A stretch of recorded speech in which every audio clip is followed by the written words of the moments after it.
Assalamualaikum warahmatullahi wabarakatuh. Kami dari kelompok 9 akan membahas tentang mengembangkan produk baru dan mengelola siklus hidup produk. Kelompok 9 beranggotakan 5 orang. Bisa dilihat di screen. Lanjut, saya Audi Nur Harinata akan membahas materi pertama ini, yaitu tentang strategi pengembangan produk baru. Kenapa sebuah perusahaan harus memiliki produk baru? Karena produk baru merupakan darah kehidupan sebuah perusahaan, di mana itu sangat baik untuk konsumen maupun perusahaan itu sendiri, di mana konsumen mendapatkan solusi baru berupa produk yang dapat memenuhi kebutuhannya, sedangkan perusahaan mendapatkan keuntungan dari penjualannya.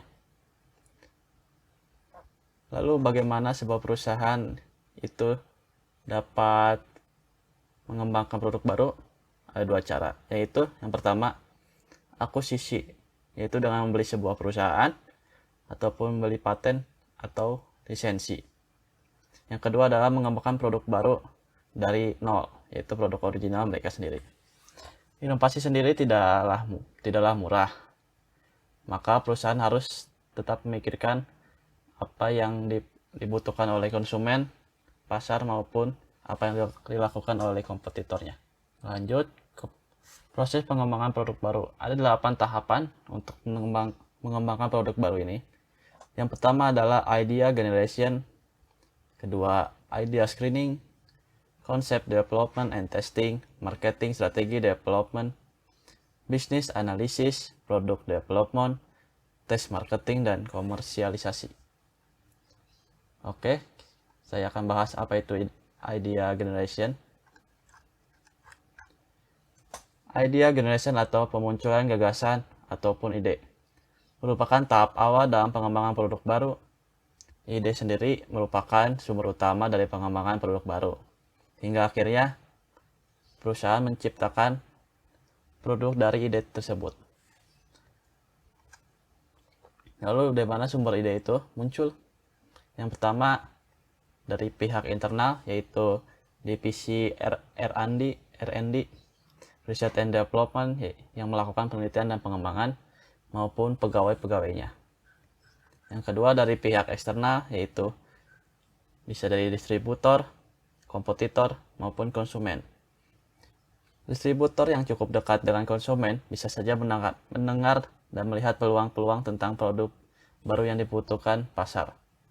Kompetitor, kita bisa saja meniru produk mereka. Contohnya yaitu operator Bayu yang diciptakan oleh Telkomsel, kemudian diikuti oleh Smartpan dengan switch mobile-nya, maupun Excel dengan Live On. Mereka bertiga adalah produk layanan operator yang berbasis aplikasi. Ataupun ide bisa muncul dari konsumen itu sendiri. Perusahaan bisa saja meneliti kebutuhan konsumen, bahkan mengajak mereka untuk membagikan ide mereka. Salah satu contohnya adalah perusahaan Lego. Mereka melalui website khusus, di mana di dalam website tersebut konsumen bisa membagi idenya, dan ide tersebut bisa saja dijadikan sebuah produk set Lego yang baru. Slide selanjutnya adalah crowdsourcing. Apa itu crowdsourcing? Adalah kegiatan yang melibatkan individu atau kelompok untuk memperoleh ide, keahlian, dana, dan lainnya. Contohnya seperti Lego tadi. Dengan crowdsourcing, perusahaan dapat mendapatkan ide dari pakar maupun konsumen itu sendiri, yang nantinya ide-ide tersebut dapat dikembangkan menjadi produk-produk baru. Ide-ide tersebut pastinya harus dipilah, karena tidak mungkin sebuah perusahaan mengimplementasikan semua ide tersebut. Maka proses selanjutnya adalah idea screening. Idea screening adalah memilih dan memilah ide-ide yang bagus dan menarik. Karena mengembangkan produk tidak murah, maka ide yang tadi mereka kumpulkan harus disaring. Lalu ada metode untuk idea screening, yaitu real win worth. Apa maksudnya? Real itu apakah secara garis besarnya apakah ide tersebut dibutuhkan oleh pasar dan dapat memenuhi kebutuhan pasar. Win, apakah ide tersebut dapat bersaing nantinya. Dan worth, apakah ide tersebut dapat menguntungkan perusahaan. Di sini bisa lihat dari website mgrush.com ada beberapa kriteria dari metode idea screening real win worth ini. Ya, sekian dari saya.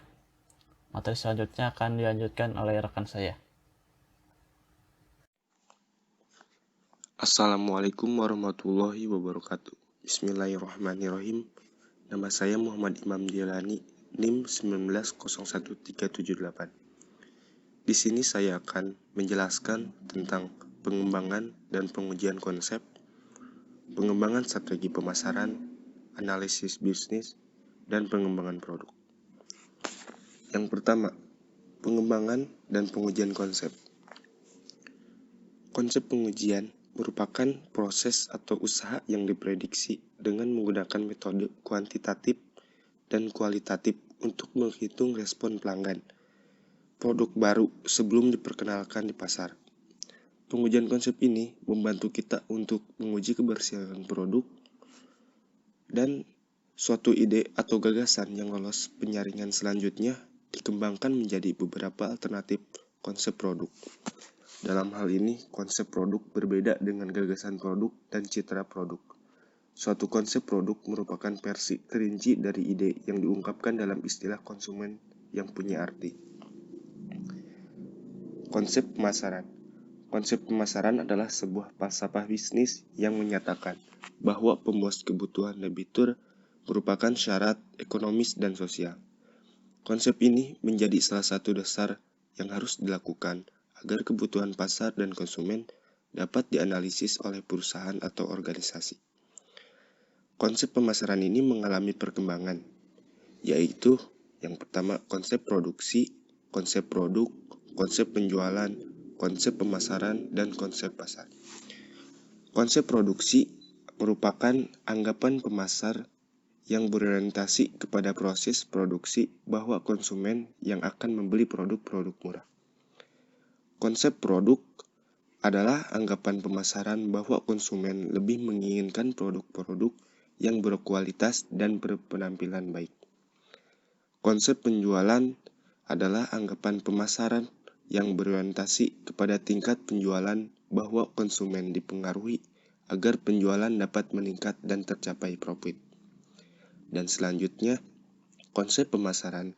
Konsep pemasaran merupakan anggapan pemasaran yang berorientasi kepada pelanggan, bahwa konsumen hanya akan bersedia membeli produk-produk yang mampu memenuhi kebutuhan dan memberikan keputusan.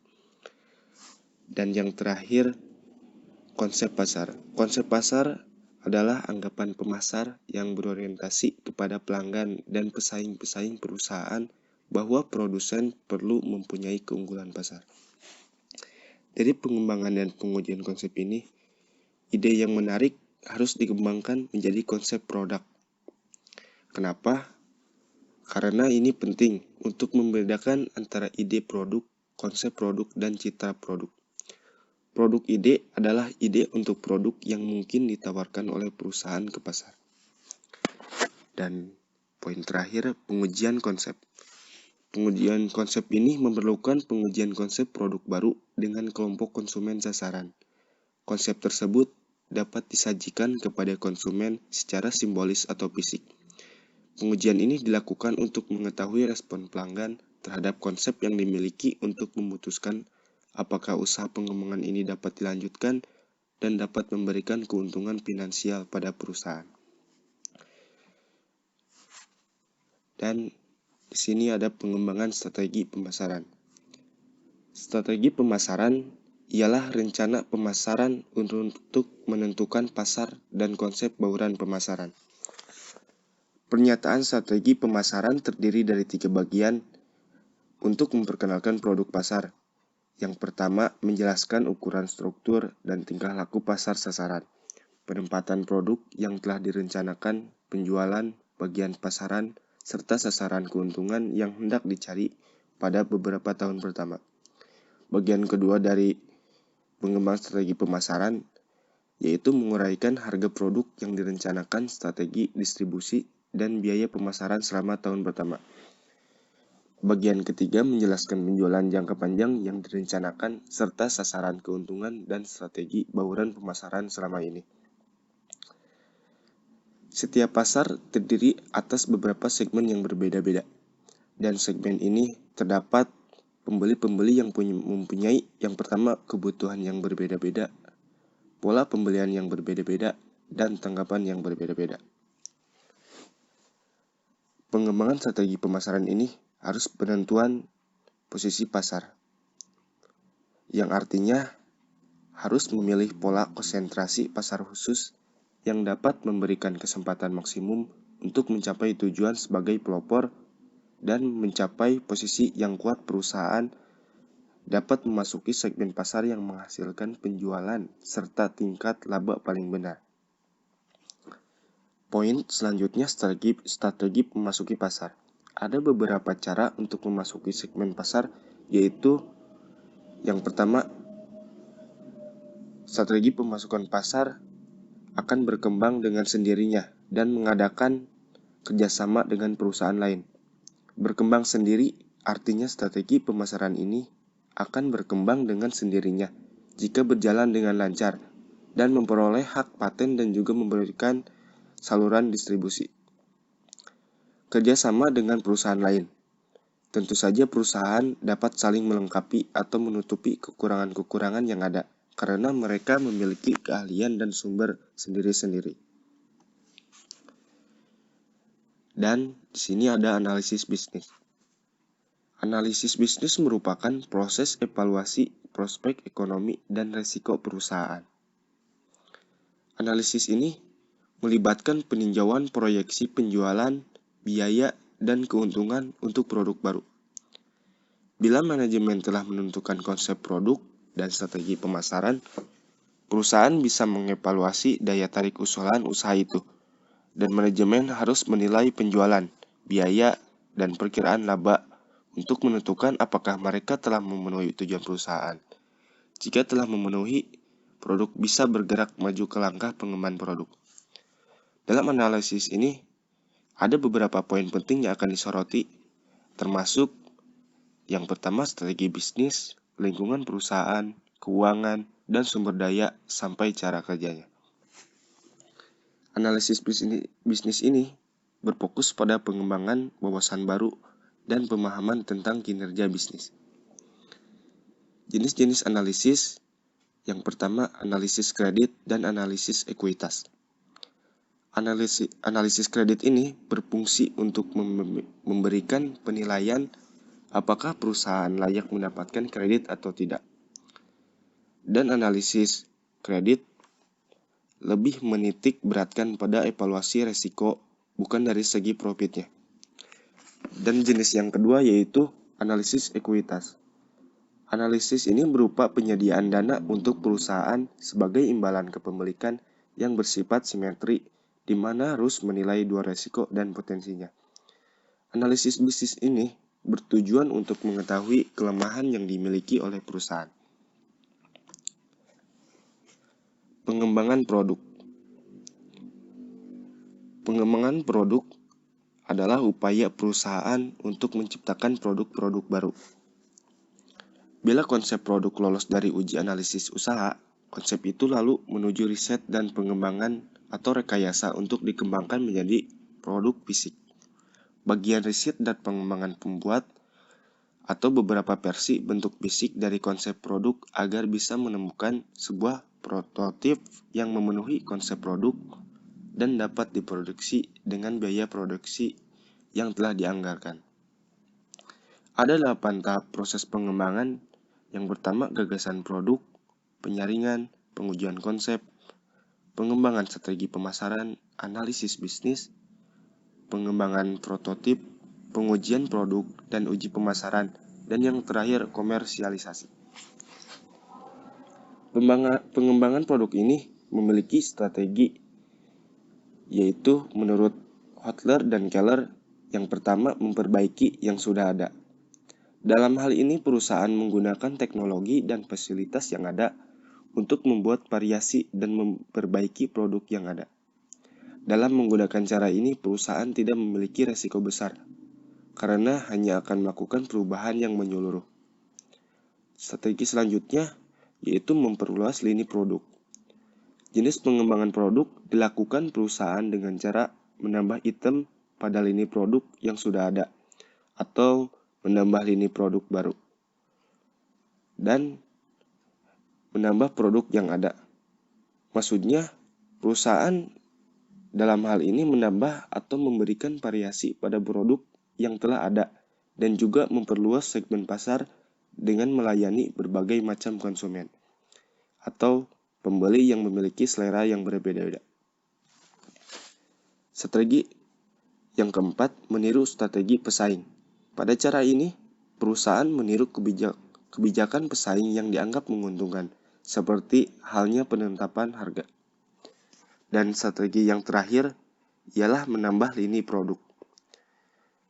Biasanya perusahaan memerlukan dana besar dalam penambahan produk baru yang tidak ada kaitannya sama sekali dengan lini produk yang telah, karena produk ini belum pernah diproduksi sebelumnya, serta dalam hal penggunaan fasilitas-fasilitas untuk mempromosikannya memerlukan proses yang baru pula. Pengembangan produk ini bertujuan untuk memberikan nilai maksimal bagi konsumen dan memenangkan persaingan perusahaan. Dengan memilih produk yang inovatif, produk akan dimodifikasi serta mempunyai nilai yang tinggi dalam desain warna, ukuran, kemasan, merek, dan ciri-ciri lain. Mungkin cukup sekian dari saya. Terima kasih. Bismillah, saya Arif Mukti Ramadan, NIM 1904223, akan melanjutkan materi mengenai mengetes pemasaran. Mengetes pemasaran adalah hal yang perlu dilakukan oleh pengambil keputusan, atau lebih khususnya oleh marketer, tim marketing. Kenapa? Karena dengan mengetes pemasaran kita dapat mengetahui apa yang sebenarnya urgensi dari produk yang akan kita luncurkan. Dan uji pemasaran memberi informasi yang dibutuhkan untuk manajer membuat keputusan. Uji pemasaran ini memberikan pengalaman kepada seorang pemasar dengan pemasar produk sebelum turun langsung di pemasaran yang berskala besar. Tentu, dalam uji pemasaran ini ada kalanya tidak hanya sekali yang dibutuhkan untuk menguji pemasaran, namun bisa jadi berkali-kali. Seperti yang dilakukan oleh Taco Bell, perusahaan Taco Bell yang membutuhkan waktu 3 tahun dan 45 prototipe sebelum diperkenalkan kepada publik. Di uji pemasaran ini, memungkinkan perusahaan menguji produk dan seluruh program pemasarannya dengan mengetes periklanan, distribusi, harga, branding, dan pengemasan. Mungkin bisa jadi sampai tingkat anggaran dan lain sebagainya. Selanjutnya, kita akan melaju ke pematerian mengenai komersialisasi. Uji pemasaran memberikan manajemen informasi yang dibutuhkan untuk membuat keputusan akhir. Keputusan tentang apakah meluncurkan produk baru atau tidak. Dalam hal meluncurkan produk baru, perusahaan perlu mempertimbangkan waktu peluncurannya, tempat, dan juga situasi kondisinya. Perusahaan perlu mempertimbangkan waktu peluncuran, karena hal yang perlu dipertimbangkan yaitu kita harus melihat waktu yang tepat, kapan dan dimanapun kita harus mempertimbangkan persaingan kompetitor kita, waktu yang tepatnya untuk kita meluncurkan produk agar tidak bentrok ataupun agar kita dapat mengetahui strategi yang pasti mengenai peluncuran produk kita. Selain itu juga perusahaan perlu melihat situasi kondisinya. Kondisi ekonomi kita perlu dipertimbangkan. Strategi persaingan produk kompetitor perusahaan perlu juga untuk dipertimbangkan gitu. Lalu perusahaan harus menentukan tempat peluncuran produk baru. Misalnya perusahaan tersebut harus bisa mempertimbangkan bahwa produk kita ini nanti akan diluncurkan di lokasi mana, di wilayah mana terlebih dahulu, atau sampai langsung ke pemasaran nasional bahkan internasional.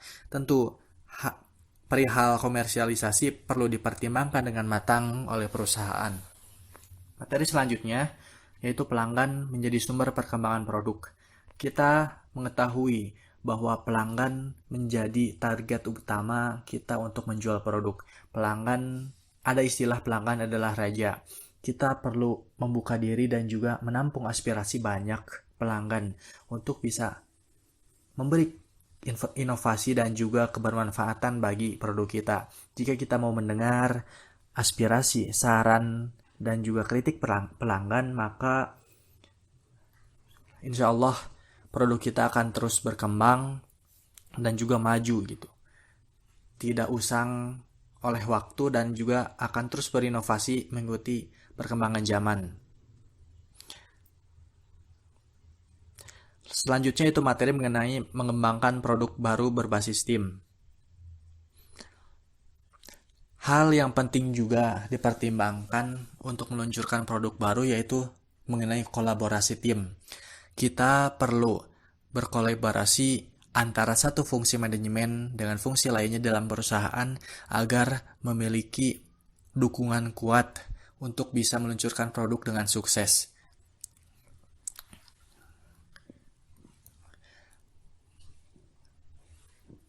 Kita perlu menjaga kepercayaan dari masing-masing divisi untuk bisa terus berkolaborasi agar produk kita bagus dan sesuai ketika dipasarkan, tidak ada miskomunikasi. Maka kolaborasi adalah kunci penting juga untuk memberikan pelayanan maksimal pada pelanggan. Terima kasih. Nama saya Hasan Najib. Selanjutnya saya akan menjelaskan apa itu product life cycle. Product life cycle atau siklus hidup produk adalah tahapan-tahapan atau proses perjalanan dari suatu produk. Mulai dari seseorang produsen mengenalkan dan memasarkan produknya hingga pada akhirnya tergantikan dengan produk lain yang lebih canggih dan terbaru. Siklus hidup produk diibaratkan sama seperti siklus hidup manusia yang lahir, hidup, dan mati. Sama seperti siklus hidup produk. Next, ada 5 tahapan siklus hidup produk. Menurut Kotler, setiap tahapan memiliki karakteristik tersendiri. Yang pertama, tahap product development atau pengembangan produk. Perusahaan melakukan riset dan mengembangkan ide produk baru. Saat produk tahap pengembangan produk, jumlah penjualan berjumlah 0 atau tidak ada. Biaya investasi perusahaan sangat tinggi, tidak ada laba, dan bertujuan menyempurnakan produk sebelum dikenalkan ke pasar. Tahap kedua adalah tahap introduction atau pengenalan. Tahap perkenalan adalah suatu periode pertumbuhan penjualan yang lambat saat produk itu diperkenalkan di pasar. Karakteristik tahap ini adalah penjualan yang masih rendah, volume pasar berkembang lambat karena tingginya market resisten, persaingan yang relatif masih kecil, tingkat kegagalan relatif tinggi, dan banyak dilakukan modifikasi produk dalam pengujian dan pengembangannya. Biaya produksi dan pemasaran sangat tinggi. Barang yang dijual umumnya barang yang betul-betul baru atau model bentuk baru dari suatu barang. Ketiga, tahap pertumbuhan. Growth adalah suatu periode penerimaan pasar yang cepat dan peningkatan laba yang besar. Pada tahap ini, kurva penjualan dan kurva laba semakin meningkat. Meskipun begitu, tahap ini merupakan tahap kritis. Produk yang sudah dikenal pasar memancing pesaing untuk masuk ke pasar sehingga persaingan semakin ketat. Keempat, tahap kedewasaan, maturity, adalah suatu periode penurunan dalam pertumbuhan penjualan karena produk itu telah diterima oleh sebagian besar pembeli potensial. Tahap ini ditandai dengan tercapainya titik tertinggi dalam penjualan dan biasanya merupakan tahap terlama dalam product life cycle. Pada tahap ini, kurva penjualan mencapai puncaknya dan mulai menurun. Tahap ini juga diartikan dengan persaingan yang ketat karena banyaknya merek yang ada di pasar. Yang terakhir, tahap penurunan adalah suatu periode saat penjualan menunjukkan arah yang menurun dan laba yang menipis. Pada tahap ini, penjualan perusahaan semakin mendadak ke arah penurunan. Penurunan ini antara lain disebabkan oleh perubahan selera pasar, adanya produk substitusi dan perubahan teknologi.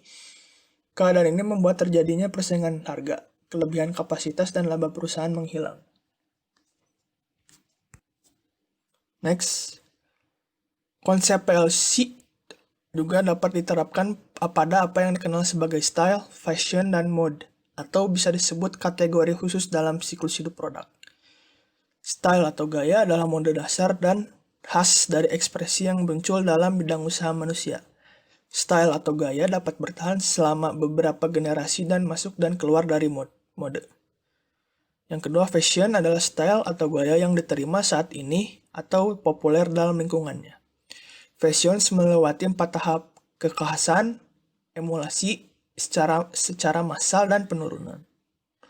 Mode cenderung tumbuh lambat, tetap ada populer untuk sementara waktu, lalu menurun perlahan. Namun panjang siklus fashion sulit untuk diprediksi. Tergantung pada apakah fashion memenuhi kebutuhan asli, konsisten dengan tren lain, memenuhi norma-norma sosial dan nilai-nilai, dan terus dalam batas-batas teknologi yang berkembang. Fads adalah fashion yang datang secara cepat ke tampilan publik. Diadopsi dengan penuh semangat, menepati puncak secara tepat, dan menurun sangat cepat. Siklus penerimaan mereka pendek, dan mereka cenderung menarik hanya beberapa pengikut terbatas yang mencari kegembiraan atau ingin membedakan diri dari orang lain. Para pemenang marketing adalah mereka yang mengenali fads di awal dan memanfaatkan mereka menjadi produk dengan daya tahan. Bismillahirrahmanirrahim. Saya Waidun Zulfikar, NIM 19045565. Saya akan melanjutkan presentasi yang tadi sudah teman saya sampaikan. Nah, baik, setelah apa yang tadi sudah dijelaskan mengenai 5 tahapan siklus hidup produk, kali ini saya akan menjelaskan kembali lebih mendalam mengenai tahapan-tahapan tersebut. Setelah suatu produk telah diciptakan dalam proses product development, produk tersebut akan mulai masuk ke dalam fase selanjutnya, yaitu fase introduction stage atau fase pengenalan, di mana suatu produk pertama kali diluncurkan. Setelah itu, suatu produk akan memasuki tahapan selanjutnya, yaitu growth stage atau fase pertumbuhan di mana produk mulai dinikmati oleh pelanggan. Selanjutnya, suatu produk akan memasuki fase maturity stage atau fase kedewasaan di mana pertumbuhan penjualan suatu produk akan mulai melambat. Dan akhirnya suatu produk akan memasuki fase terakhir, yaitu decline stage atau fase penurunan di mana penjualan sebagian besar produk dan brand akhirnya mengalami penurunan. Nah, untuk lebih jelasnya, berikut adalah tabel yang berisikan karakteristik, objektif, atau langkah pemasaran dan strategi dari tiap tahapan. Yang pertama adalah introduction stage.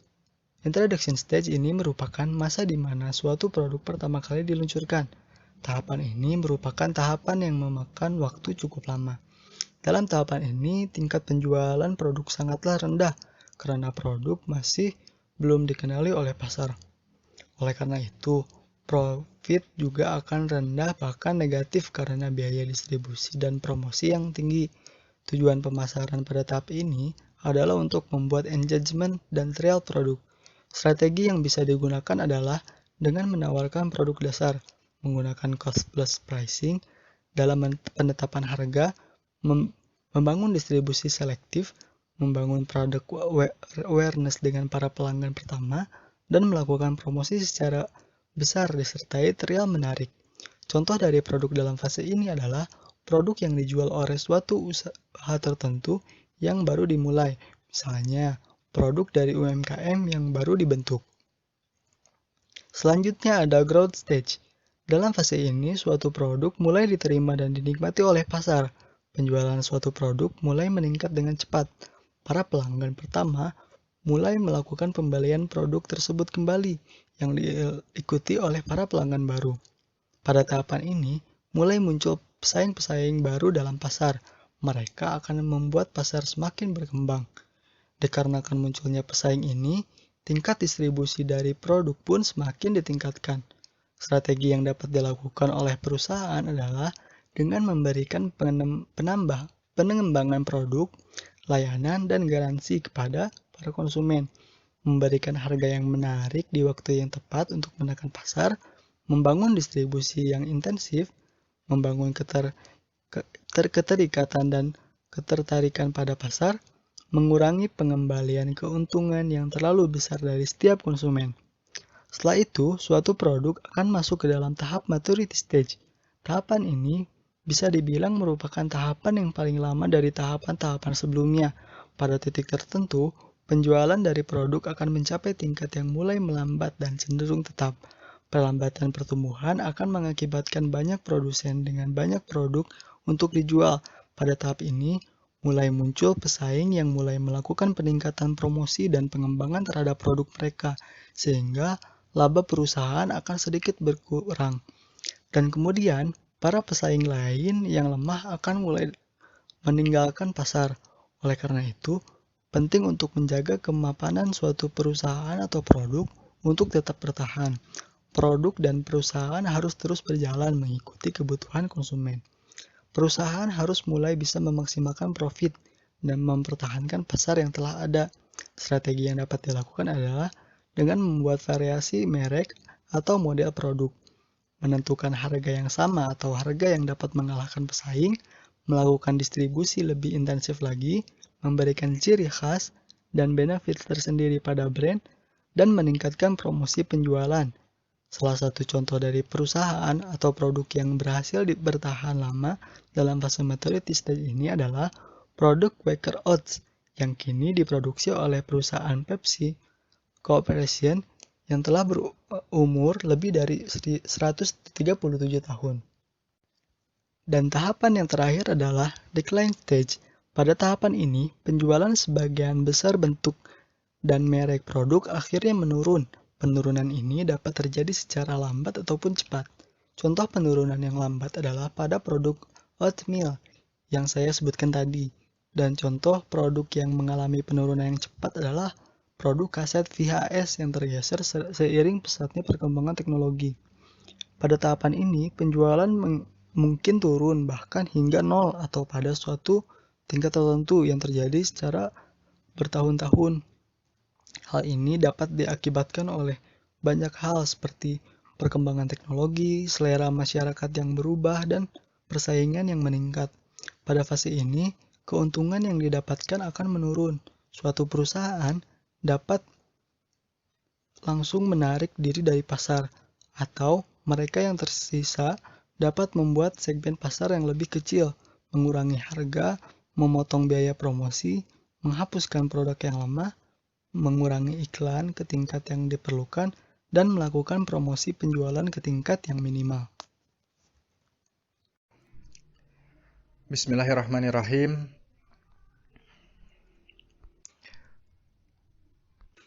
Saya Arif Mukti Ramadan, NIM 1904223,